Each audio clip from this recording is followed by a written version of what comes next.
Innocent Nizeyimana, ubumwe bw'abanyarwanda mu mateka yabo, igice cya kabiri, u Rwanda mu gihe cy'ubukoroni,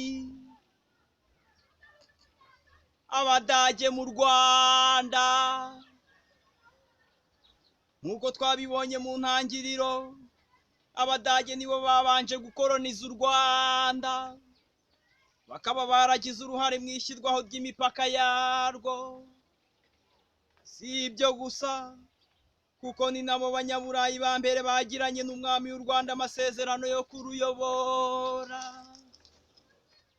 Uretse ko imiyoborere yabo mu Rwanda yari itandukanye n'iy'ababakurikiye, ari bo Ababiligi, nk'uko tugiye gukomeza tubibona.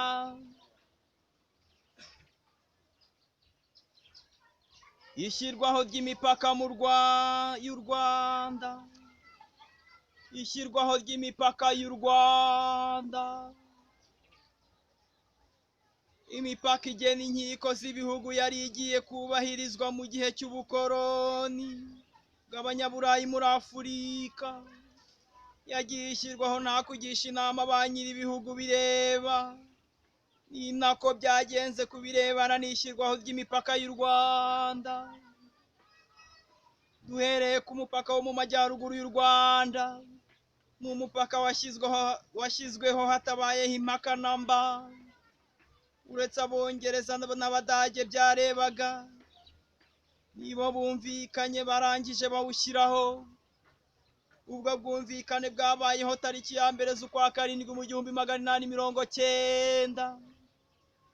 Uruhare rukomeye rw'umuyobozi w'Ubudage witwaga Bismarck, kuko yifuzaga ko Ubwongereza buba hafi ye maze Ubufaransa bugakomeza kuba mu kato.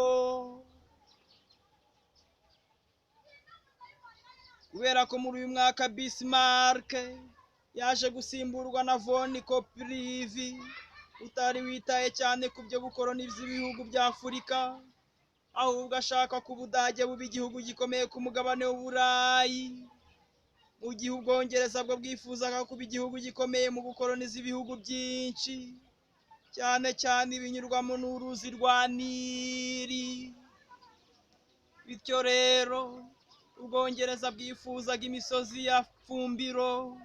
Umushakashatsi Henry Morton Stanley yari yaravuze ko iri mu butunzi butagereranywa bw'amabuye y'agaciro, nk'uko tubisanga mu gitabo cya Louis de Lacager. Akaba yarabyanditse mu magambo y'uwo mushakashatsi ku giti cye. Bamaze gusanga imisozi ya Pfumbiro itabaho, byatumye habaho andi masezerano yo ku itariki ya 19 Gicurasi mu 1909. Muri ayo masezerano mashya, Ubwongereza bwabashije kumvisha Ubudage ko umupaka ugomba kunyura mu birunga, maze u Rwanda rutakaza igice cyarwo kinini cyane cyari mu majyaruguru y'ibirunga. Ubu akaba ari mu gihugu cy'abaturanyi cya Uganda. Byerekeranye n'umupaka w'u Rwanda na Kongo, washyiriweho mu nama yari ihuje ibihugu bitatu by'ibikoroni, ari byo Ububiligi, Ubudage n'Ubwongereza. Ububiligi, Ubudage n'Ubwongereza. Ububiligi, Ubudage n'Ubwongereza ikaba yarabereye i Burundi mu Bubiligi tariki ya 8 Gashyantare mu 1910. Nk'uko twabibonye, Ubudage ntibwifuzaga gutera amakimbirane mu gukoroniza ibihugu, niyo mpamvu bwemeye nta mananiza ibyifuzo by'umwami w'Ababiligi. Muri iyo nama hemejwe ku mupaka hagati ya Kongo Mbiligi n'u Rwanda rwari rukoronijwe n'Ubudage ubaye umugezi wa Rusizi. Umurongo unyura mu Kivu, ariko igice kinini cy'ikirwa cy'Ijwi kigahabwa Ububiligi. Uwo murongo ugakomeza ugaca iburasirazuba bwa Goma, ugakomeza ugana ku musozi wa Karisimbi, maze ugatambika ugana ku isongero rya Sabyinyo. Ariho hagombaga guhurira umupaka w'ibyo bihugu ko ari bitatu: Ububiligi, Ubudage ndetse n'Ubwongereza. Iyi mipaka rero ishyirwaho ibimenyetso byo kuyigaragaza no kuyemeza burundu mu 1911. Muri aya masezerano yombi u Rwanda rwarahatakarije cyane nk'uko tubibwirwa n'abanditsi benshi barimo na Louis de Lacgere.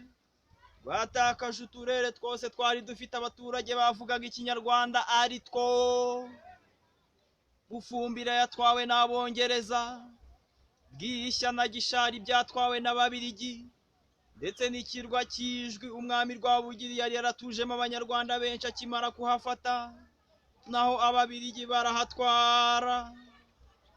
Iyi karita irabigaragaza.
Nyuma yo kugabana Afurika no kuyicamo imipaka, Abanyaburayi bihutiye kujya mu bihugu bari bamaze kugabana.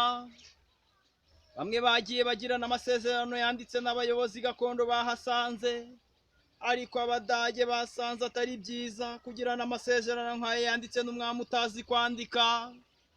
Bityo ayo masezerano yabaye mu magambo gusa. Umwanditsi de Lacgere avuga ko ayo masezerano yabaye mu mwaka w'1899